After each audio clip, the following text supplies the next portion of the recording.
Oza Windib and Mary Gibbs, pioneer women of Itasca and forestry. Courage means standing up for what's right even if you're standing alone. Courage means standing up for what you believe in. It takes courage to break barriers. Breaking barriers means working to improve understanding and communication between people who have differing opinions. This is exactly what happened in the 1800s in the state of Minnesota. There were no state parks. Early attempts at developing a state park failed. The first attempt to create a state park came in 1885 when a 173-acre area attempted to be purchased. These efforts failed. Minnesota tried again in 1891, authorizing a state park around Lake Itasca, as this area had recreational opportunities and there was a desire to protect the source of the Mississippi River. This time it worked. As of April 20th, 2020, Itasca State Park is 129 years old. The Mississippi River begins at Itasca and spans 2,552 miles to the Gulf of Mexico. Itasca State Park was the first state park in Minnesota. Research shows that the earliest signs of human life around Itasca State Park dates back thousands of years. Nomadic hunters were there 8,000 years ago. Native American hunters searched the land and hunted for food, bison and deer at watering sites, and killed them at bison killing sites.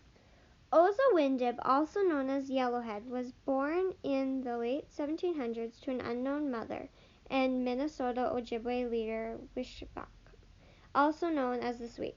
Wishkobak was a chief of the Leech Lake Ojibwe. Oza Windib was an Agakwa, a person deemed male at birth who took on women's roles. Oza Windib was the first known third-gender Native American. The Ojibwe people respected and honored the identity of Oza Windib as a woman. Between 1792 and 1800, Oza Windib attended a meeting of Ojibwe and Dakota people. The meeting was to attempt to resolve conflict between the two groups.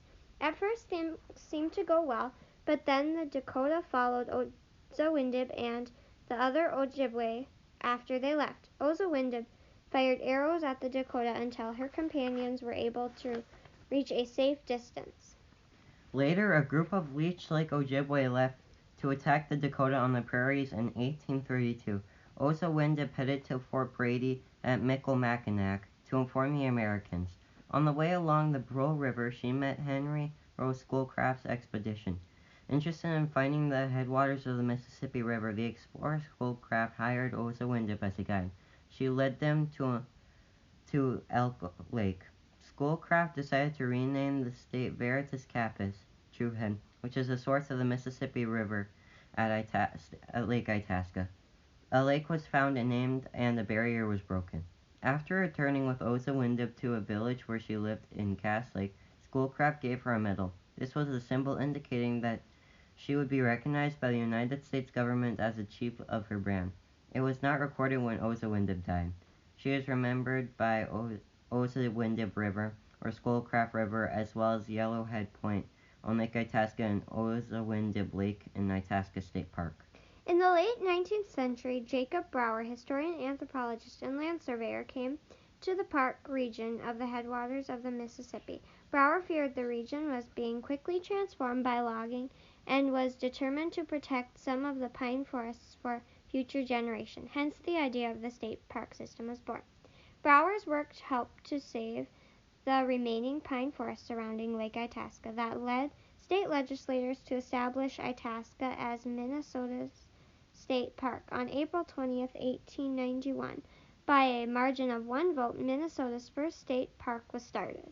Since that time, Lake Itasca has remained relatively unchanged from its natural state. Most of the area has a heavy growth of timber, including red pine, Minnesota state tree. The Itasca old-growth pine forest areas are famous. There are only a few places left in the state that preserve the ancient pines from destruction. In 1903, a 24-year-old lady named Mary Gibbs broke another barrier. Mary was named the first female state park commissioner in North America. She played a significant role in saving the tall pine forests and shoreline of the Mississippi River headwaters by resisting efforts to log the area. Mary was born January 22, 1879, on a farm and grew up in Atwater, Minnesota. She was eighth of 9 children born to Susan and Jonathan Gibbs. Mary first went to Itasca in February 1901 at the age of 22 when her father, Jonathan Gibbs, was appointed the park's fourth commissioner. Jonathan Gibbs boldly brought his family to the edge of the Northwoods Wilderness. Most of the land at the time in the park boundaries still needed to be acquired from a variety of private individuals and groups and timber interests. The task of purchasing the land was the responsibility of the park commissioner. Less than 2 years after taking the job of the park commissioner, John Gibbs passed away. Mary had been helping her father as his secretary, and she cared about the parks and rivers. Mary was the perfect person for the job. In 1903, at the age of 24, Minnesota Governor Samuel Vincent appointed Mary to take over the duties of her father. No one could have guessed that Mary Gibbs' appointment would predate other women in similar jobs in state parks by 82 years. No one could have known that Mary would face down men who threatened to shoot her on a muddy logging dam site a quarter-mile from the headwaters of the Mississippi River. There was an obstruction to the natural flow of the river. Word got out to the Capitol in St. Paul to Attorney General Douglas. He could have forced the lumber companies to remove the dam, but he decided to bargain with the loggers. The Bernard Lumber Company was making preparations to log certain tracts. Douglas wanted the trees on these lands for the park, but had no money for land purchase. The lumber company agreed to save the trees if it could use the dam to drive logs cut near the park.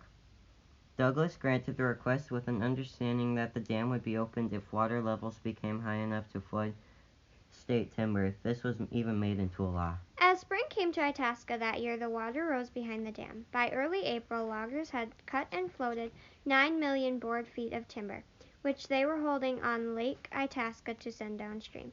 The dam was flooding the shorelines of Itasca Lake and causing great damage to growing trees.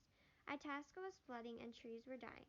Mary asked the logging companies to open the gates of the dam as the state owned the property, but the logging companies refused.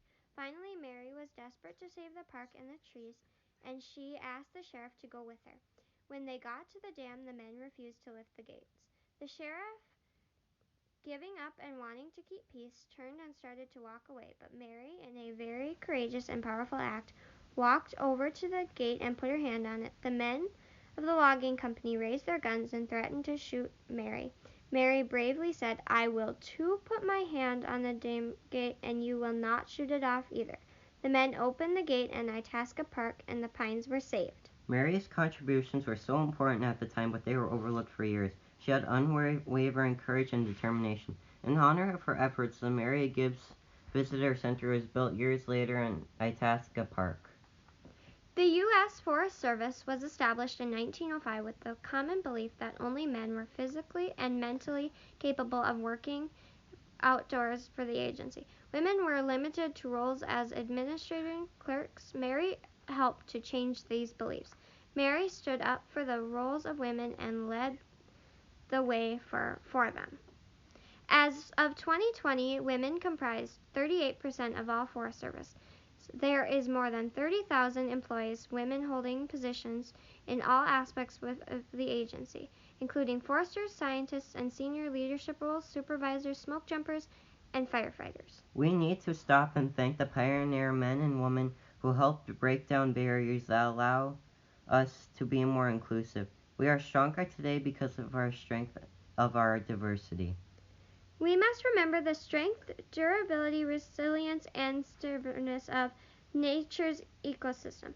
The same is true for human ecosystem, as different in gender, experience, race, sexual orientation all contribute to the diversity of the human ecosystem. Breaking barriers comes in many forms. Sometimes it's in the form of a Native American Anishinaabe guide, Oza Windib, courageously leading explorers Schoolcraft to the head of the Mississippi. Sometimes breaking barriers is accomplished by the bravery of one woman, Mary Gibbs. In 1903, didn't even have the right to vote, but she boldly stood up to the men who were pointing guns at her, and she refused to stand down and allow trees in the Itasca State Park to be destroyed. A woman whose heroism was not recognized until years later. Breaking barriers gives people hope. Hope for a future that is bright, hope for equality for all, hope for beauty, hope for the best. In Minnesota, hope was born and barriers were broken when the state park system was started. Breaking barriers takes courage, but in the end, it is worth every drop and every river of effort. Welcome to Itasca, headwaters of the mighty Mississippi, and home of Minnesota's first state park. Woohoo!